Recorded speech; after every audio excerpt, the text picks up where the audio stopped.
Residents of the Arepo community in Obafemi Owode local government area of Ogun State have demanded that the Ogun State Governor, Prince Dapo Abiodun, strengthen the education system which seemed to be rotting in the community. Governor Abiodun, who was recently sworn in for a second time into office, had during his campaign for re-election pledged to improve the lot of students and the education sector in the state. A move that made stakeholders in the education sector to endorse his re-election ambition. Meanwhile, Arepo residents who seem to have been forgotten in the schemes of developmental projects of the Dapo Abiodun administration, apart from a road rehabilitation project, are demanding more from the governor and urging him to fulfill his campaign promise to revitalize education in their community. This is no doubt the state of community schools in the country. Unmasking the Truth today on your radio station will tell the story, The Poor State of Community Schools.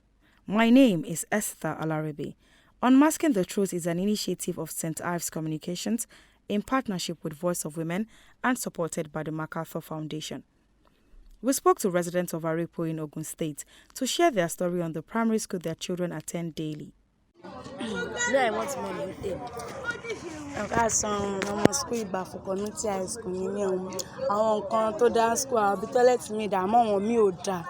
Àwọn ìgbà tó jó rọ̀ gba kan ó ba páànù ó ṣí páànù kíláàsì wa kan ó ṣí sọ̀rọ̀ àmọ́ àwọn tíṣà tó dẹ̀ ń kọ́ wá dà o àwọn míì dà àwọn míì kẹ̀dẹ̀rẹ́ á kú díẹ̀ káàtó àmọ́ aṣáṣe dúpẹ́ fọ́lọ́run náà àwọn kíláàsì náà ó dáa àmọ́ àwọn ibi tó ti fọ́ ìwò ti fọ́ gbogbo ẹ̀ ìgbà àwọn páànù míì tún jò ní kíláàsì táwa tí wà.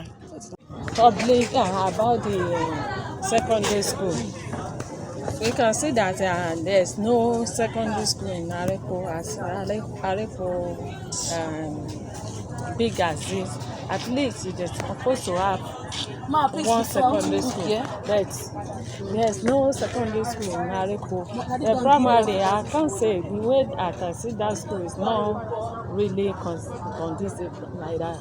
That is what I can say. If they can bring secondary school to here, it will be fine for students to be crossing this road. It's not easy to cross at all. But if they can bring secondary school here, people will benefit and majority people will be happy about it. That is what I can say. This community primary school in Arepo, and I won't speak. Why this community primary school in Arepo? All the children within that school, they don't know anything. They don't get better teachers. Number two is that they are not looking neat. They see the dirty. You will see most of them playing rough, and you dey school. You will see most of them picking iron. Most of these children picking iron to go and make them go sell for all this aboki. All this aboki, go see that they run up and down, and they dey school with uniform. You see some of them with their uniforms that you don't see from armpits to all those kind of things. I don't understand, and they have teachers there. What they have?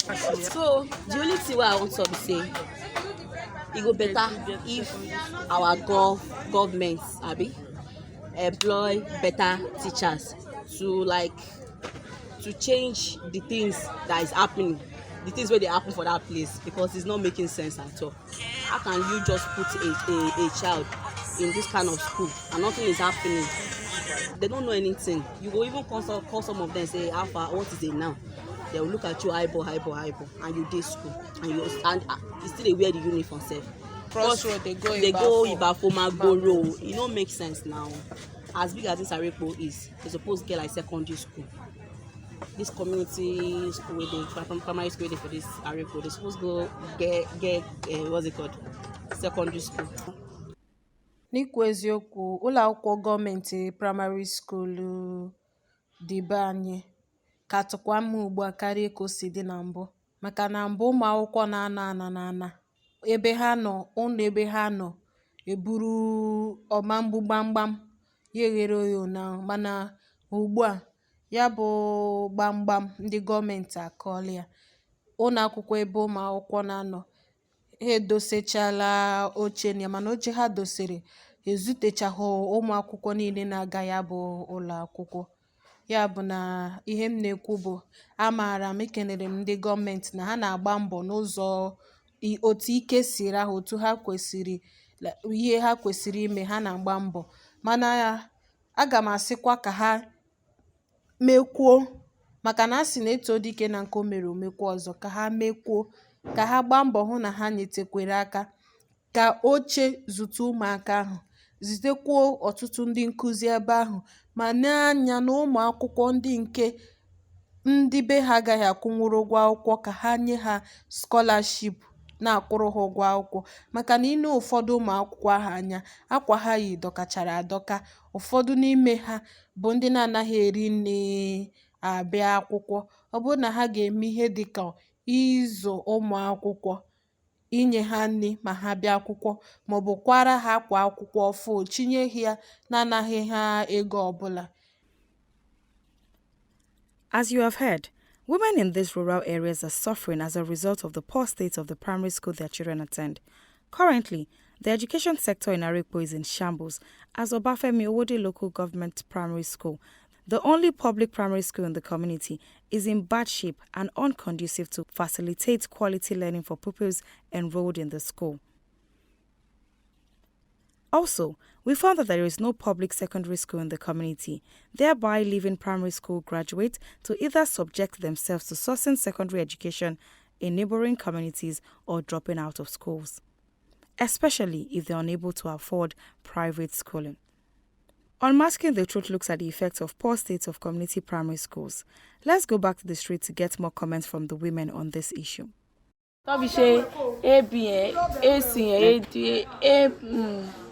School mẹ́ta ló wà lórí ó yẹ kọ́kọ́ ti senior kọ̀ọ̀kan tó máa fi lọ sí báfù tó máa lọ sí mọ̀wé yẹn wọ́n pọ̀ láàyè kó dáadáa.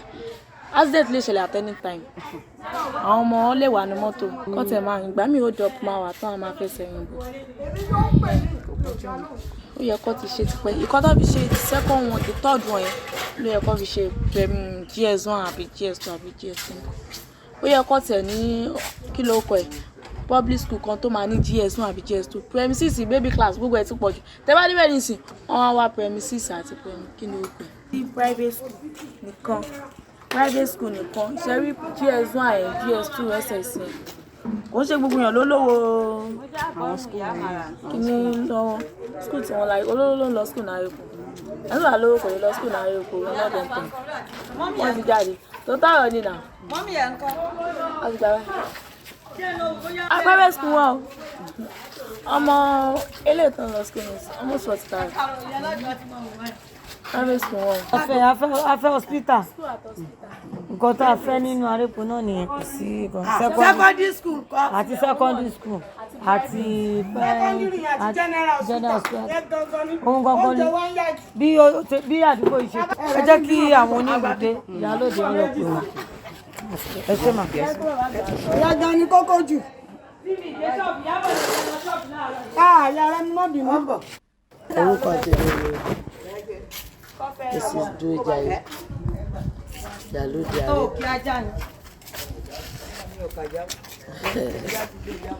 So ohun tó ṣẹlẹ̀ bẹ́ẹ̀ ni pé lákọ̀ọ́kọ́ gbogbo ohun tó ń wá bíbá ìlú gbogbo ọmọ wa tẹ̀sí lọ sí ìbàfọ̀ yẹn kò tẹ́ wa lọ́rùn. Kò tẹ́ wa lọ́rùn bọ̀ ṣe ń lọ sí ìbàfọ̀ yẹn. Mọ́ṣá kí la fẹ́ ṣe àní òkú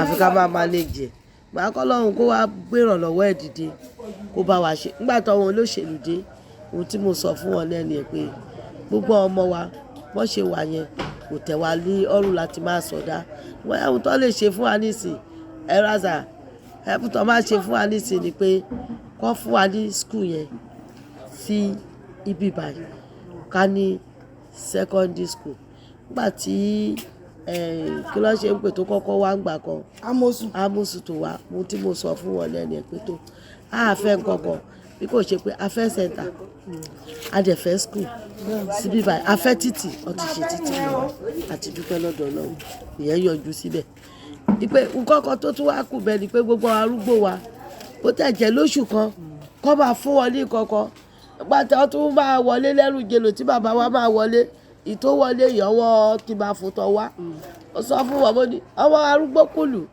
ó yẹ kọ́ ní nǹkankan tó máa ṣe fún wọn lóṣooṣù bọ́ọ̀ tẹ̀lé fún wọn ní nǹkankan bó jẹ́ kọ́ mọ́ tẹ́sítì nǹkankan kọ́ wa arúgbó ẹ̀ kọ́ lè last mo ní kọ́ máa ṣe fún wa wọ́n dẹ̀ ní àwọn gba ọ̀rọ̀ tí mo sọ pé ọ̀wọ̀n láìpẹ́ rẹ̀ ṣùgbọ́n ṣá ohun tó wá jù ní kókó ni pé ọdún tá a bá ní kọ́ ṣe gba kọ́ ṣàwò ṣáàní múlẹ̀ lẹ̀ bá múlẹ̀ lẹ̀ irú skul yìí nísìnyí tó jẹ́ primary nísìnyí tá a bá ní pé ọ lè fẹ̀ sẹ́yìn kí ọba wa ṣe kinní sí ṣẹ́ni tó ra lẹ̀ tó ti ń gbọ́rọ̀ yẹn ó súré lọ ta lẹ̀ yẹn ni torí gba tábísù dé ó ní gbogbo ilé yẹn lọ́ máa wó dànù ó ní gbogbo ilé yẹn lọ́ máa wó dànù ọ̀dẹ̀ máa ṣe secondary school síbẹ̀ ìgbé gbogbo tá a fi igbó yẹn kò ṣe é dé òun ló jẹ́ kí ìlú ìkókó igbó yẹn igbó ńlá lọ́ máa pè tó bá ti wo ìlú ìlà tún pátápátá rẹ̀ àti ṣàlàyé bẹ́ẹ̀ fún pé ṣùgbọ́n ṣá ó ní gbogbo ilé tọkọ sẹ́gbẹ̀gbẹ̀ rẹ̀ olóhùn àrí pé kọ́ afẹ́ ohun tá a fẹ́ kó ṣe fàyè skul yẹn ni kókó ọmọ ẹ̀ bọ́yẹ sọdá yẹn ẹ̀jẹ̀ ti pọ̀ káàrọ̀ ẹ̀jẹ̀ ti pọ̀ gan ní ìsìn ọmọ wọn ní ṣírí ni o àdẹ́sẹ̀ tàbí báyìí ibi tí ọba wa sọ pé ọ̀múlẹ̀ nígbà kan mi ò mọ̀ bóyá ó ṣì wà ń bẹ̀ o mi ò mọ̀ bóyá kò sí ń bẹ̀ o bọ̀ṣọ́ lọ́ máa fún wa ń bẹ̀ yẹn nígbà pé kọ́ fi ṣe ẹsẹ̀ ta fún wa ni o tí gbogbo ó kéré lọ àfọ̀dù tó bá gbé ní pẹ̀tẹ́sì bóyá gbé ní kìnìún ẹ̀bọ̀ àtúnṣe kìnìún díẹ̀ irú skul Ìkẹjà rèé. Unmasking the Truth on your radio station is an initiative of St. Ives Communications in partnership with Voice of Women and supported by the Macarthur Foundation. Women leader of Arepo Community Development Committee, Ibinabo Dixon, also mentioned that the poor state of the primary school needs the urgent attention of the government to enable children to learn in a good learning environment. She also appealed to the governor and Honorable Shunaya Damilola Kayode, member of the Ogun State House of Assembly, representing Obafemi Owode constituency, to come to their aid and ensure the community feels the great impact of good governance. Ibinabo Dixon also noted that it was recently that a group of concerned residents of Arepo donated benches and desks to the classrooms so that the pupils can sit comfortably in classes. Let's hear from more women.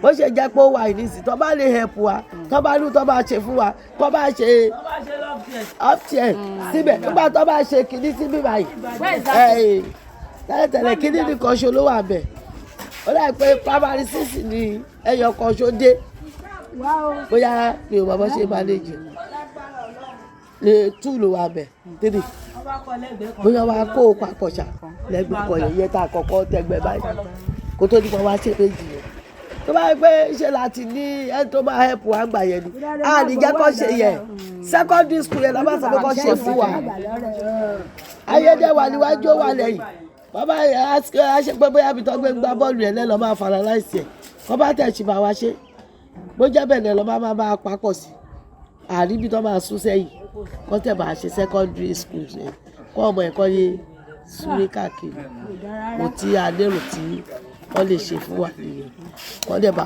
wá ẹsẹ̀ ta àti dọ́dọ̀ ọba ọba ti wá bẹ́ẹ̀ irú ọba lù òun náà gbọ́ kọ́ ni ibi táwọn ẹ̀ bá máa múlẹ̀ kó dà sílẹ̀ mọ́ ilé gan ni kókó kíjọba kó hẹ́pù wa kó jọ kó hẹ́pù wa ẹjọ jàrá ọmọ kékèké ṣe pọ̀ lẹ́yìn ọmọ kékèké ṣe pọ̀ lẹ́yìn tó fẹ́ skul ó rẹ̀ ọkọ̀ ló lọ ṣe sáàmù ní ìjẹlò gbàgbọ́rò lọ́tí lọ ṣe àbíbó lọ́lọ́ ṣe ẹ̀wù ìbàjẹ́ bíbá ìtẹ̀tì ó pọ́pùlà jù bẹ́ẹ̀ ọlọ́run kó gbàdúrà wa ìjọba ní àtúwà lára. The schools wey we don go so far go teach, we notice say the school no dey in good condition. One, dem no get equipment. Some of these children dem no dey even sit down for seat. Most of dem na all this wood dem go just drop for floor sit down. Some of dem no get chair wey dem dey sit down. Two, dem no get equipment, and some of dem too dem no get qualified teachers. Like learning equipment dem no get, qualified teachers dem no get. So some of us sef we don go around don ask some people, ask dem like why you no wan teach, like most of these fresh graduates we don go ask dem say why you no wan teach for all these rural schools. Dem go tell you say the money wey government dey pay no dey even dey enough for transport, talk less of feeding, and the major purpose wey dem dey work na to at least put food for their table. So these public schools, the community schools wey we don go so far, they no dey in good condition, they no get equipment, and they no get qualified teachers. Tell me wetin person wey no dey qualified go teach the students. That's why when some of them come out to to the city, to the urban areas, you go see say plenty difference dey. Some of them they no know book, they no too know book like that, like people wey dey for urban areas, because teachers wey dey for urban areas dem sabi pass those teachers wey no dey qualified wey dey teach for rural areas. So we dey encourage government to, one, make dem increase the salary of teachers, especially those people wey dey teach for rural areas, and also they should provide more equipments, more learning equipments for them to make learning more easier for them. Okay. Ṣé rí school yẹn, school bíbá school the senior one, school yẹn ọmọ ọbẹ̀ wọn wà òkè rárá, wọ́n jẹ́ gíran, wọ́n jẹ́ ọmọ tí ò dáa rárá. Àwọn ọmọ tó wà ń bẹ̀, àwọn court, àwọn pọ̀ ń bẹ̀ tó máa ń fa wàhálà. But now nígbà tí ẹ mọ̀ pé mo sọ náà ní English, nígbà tí principal obìnrin ni principal máà tí wọ́n principal tó ń gbé lọ tẹ́lẹ̀ yẹn kò wúlò rárá, kò dáa, ó túbọ̀ ń ba school jẹ́ ni. But now ṣé rí woman tó ń gbé wá ń sìn ó wà okay, because ó wá bá wa, ó dìídì wá bá wa ní landlord association ní community, ó dìídì wá bá wa pé ká help òun, because wọn like pé ìgbà tí wọ́n gbé ẹ̀wọ̀n bí báyìí, àwọn nínú àwọn ara wọn láti máa sọ pé ṣé ibi báyìí ṣé woman yẹn wá bá wa pé ká jọ pé ká help, pé ìrànlọ́wọ́ òun náà lè ṣe, because àwọn ọmọ yẹn máa káàkiri ní during the school hours. So wọ́n á wọ aṣọ school, wọ́n á máa fa wàhálà, máa ṣe kinní kan. Bet nígbà tí woman yẹn ti wá sí community ní landlord association, so wọ́n wá help òun, nígbà tó ní kán help òun pé kán jọ pé bó ló ṣe lè ṣe bíbá tó lè wà òkè.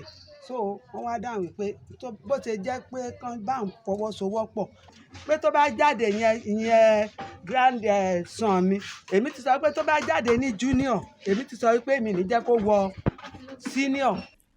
My sister, my own be say I never get a kid wey grew up in which secondary school. So this secondary school issue, and I just come new here. My shop just dey new here, but I dey see children dey go private secondary school, and my children dey never grow up for that stage of secondary school. For me to even look into matter of secondary school this time around, they prefer the private school.